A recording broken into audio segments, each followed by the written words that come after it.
But right now, I'd like to thank all the support on the YouTube channel in real life. You know, we got Harlem finest, Jacob the OG from 116th Street legend.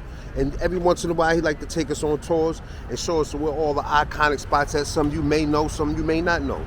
So, I mean, yo, I was thinking some of the viewers for the support on the channel and all that. You understand what I'm saying? Milbank was the focus point where they would how to play ball. Milbank Buster was the one that was teaching people how to play ball and everything. And Milbank, we're gonna be walking out of Milbank in a few minutes. You understand what I'm saying?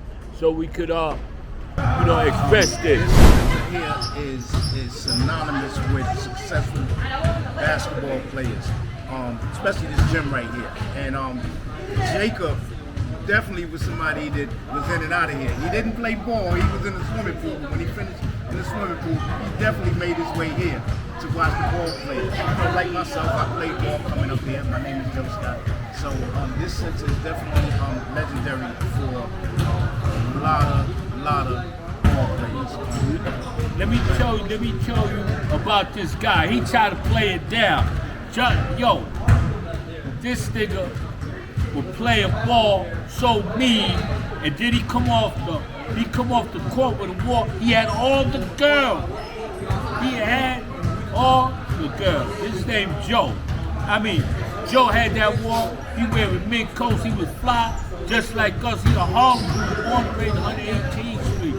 We got real history. This dude is legendary, and this whole gym is legendary for the process of people coming from the hood, learning how to play ball.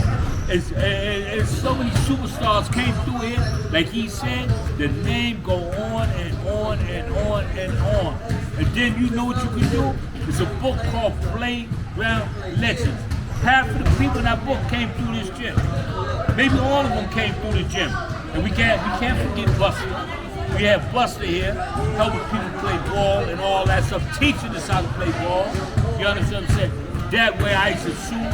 That way I used to shoot. I used to be through this gym all the time. Wee Kirkland was the only one that dribbled the ball backwards behind his back. You know what I'm saying? Yes. Definitely was a magician. But like Jacob said, and Jacob knows, Jacob is a Harlem. Jacob is one of the youngest. Let me tell you something about Jacob. Jacob was one of the youngest guys when I was coming up. We was coming up together, but Jacob was driving cars, and I mean, it was unheard of. He must have been about 13 to 14. I seen Jake pull up in a car, and that was monumental to see. Because you know, back then we saw people in Kirkland and Freddie Myers and them driving their car. But Jacob was like 12, 13, like my age, and pulling up in cars and minks. Jake was the first. He was the first young guy getting money, like getting real money. This guy right here was the first young guy getting real money. It's amazing. It's amazing, man. And he's here today to tell the story. And that's the beauty of this, man. Because when he's telling you, it's the truth, it's facts. This man goes from 116. When you talk about Harlem, a young Harlem legend, that's him. And that's for real. This guy here is a real young Harlem legend. The thing is, right? Buster used to make a nigga learn how to play ball. Cause Buster, remember Buster used to have the bat and hit a nigga with the bat. Buster wasn't playing. You came in this gym, you was gonna learn. Just like when I went to the swimming pool, Mr. Brown taught me how to swim. I remember I couldn't pass an 8 feet test, right? I kept trying. I finally passed it. I was happy. I was in with the end guys, all the barracudas. I turned to be a barracuda. I used to be a little mighty mouse. I turned to be a barracuda. You understand what I'm saying? For real, for real. When you talk about the history of Milbank basketball, Buster is the face of the history and the legacy of Milbank's basketball program. Buster was, and as a matter of fact, today they doing something here, and they having everybody sign petitions to get the street named after Buster. That's how much of an impact Buster had on this community. And let me tell you something, Jacob Jacob was one of them cats. Jacob was a bad boy, but when Jacob came in here, he knew Buster wasn't playing that. So Jacob was one that Buster could keep in check, and everybody couldn't keep Jacob in check. I'm gonna tell you now, you couldn't keep Jacob in check. Jacob was one of the wild boys. I'm telling you. But when he came in here, he knew he had to straighten up and act. Exactly. Yo, when I came in here, yo, I couldn't play no games, man. They throw me out the center, Buster get on me. Yo, Buster, nigga, respect for Buster. Man, everybody came through here. Just like we talk about King Dome and everything. A lot of people came through King Dome. A lot of people came through the Rucker. A lot of people came through the other park. But this was the foundation. Milbank Center was the foundation.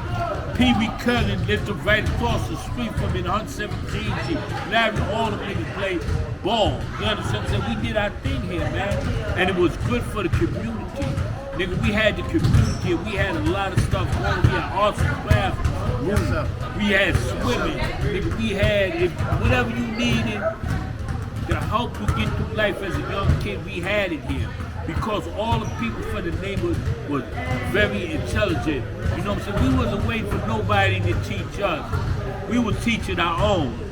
The mothers, the sisters, the elders was teaching our own. It was a time when you could go in a person's house, open the refrigerator, take what you want. And it was love, nigga. Another dude's mother could spank you, go tell your mother and you get another whipping.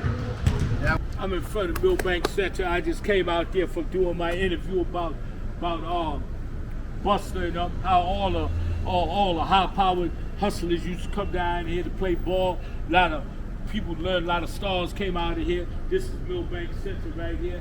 I'm born and raised right here. You understand what I'm saying? I'm born and raised. This is Milbank. You know, all my life since I was a kid. Look, baby, like 10 years old, 5 years old, going up and up. I'm like being in this block, this whole block all my life. You understand what I'm saying? And this is where a lot of stars, basketball stars were made at right here. Right there, I used to be in the swimming pool. The swimming pool is right there. You understand what I'm saying? I used to swim in there. I used to do what I do in there. And that's it. I do what I do. I did swimming, everything. I was a barracuda. First, I was a Mighty Mouse. Now, it turned to be a barracuda. I was the best swimmer in Milbank. One of the best swimmers in Milbank. Mr. Brown, the one that taught me what to do and everything like that. You know what I'm saying? Right this block was like legendary block where we used to hang out at. You understand what I'm saying? We used to come down here. They said we used to have house parties in the buildings right down there. You understand what I'm saying? They renovated it. You know, I had a girl up in there. We used to do a lot of house parties. House parties mean you come in, niggas spinning the motherfucker, the records, or wasn't a regular record player, them old record player. We doing our thing, man. And this block played a major part in me being who I am because I came to the center and learned principles, learned morals from being around the elders, the older people. Yeah, man, you know, I'm here at Marvin's Park where the legendary ball players came to play ball.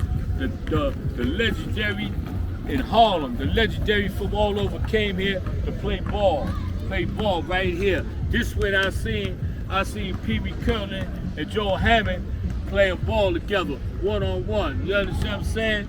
Joe Hammond was doing his thing. You understand what I'm saying? Busting Pee Wee down. Threw it down on the dunk on Pee Wee. Then Pee Wee stopped busting his ankle. Pee Wee dribbled behind his back like this.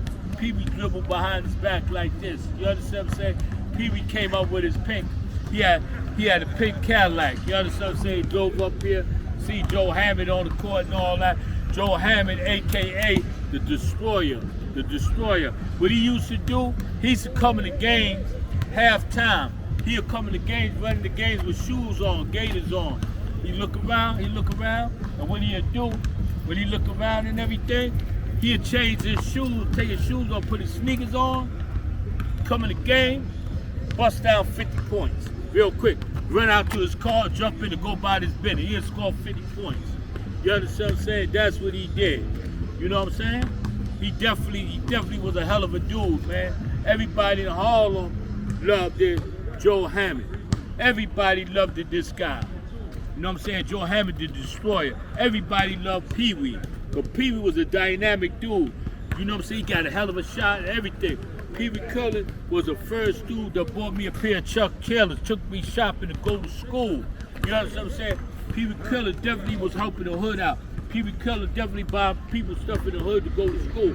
He took me to 207 school, made sure I'm good, because he lived in the block. 117th Street, lived in the 117th Street.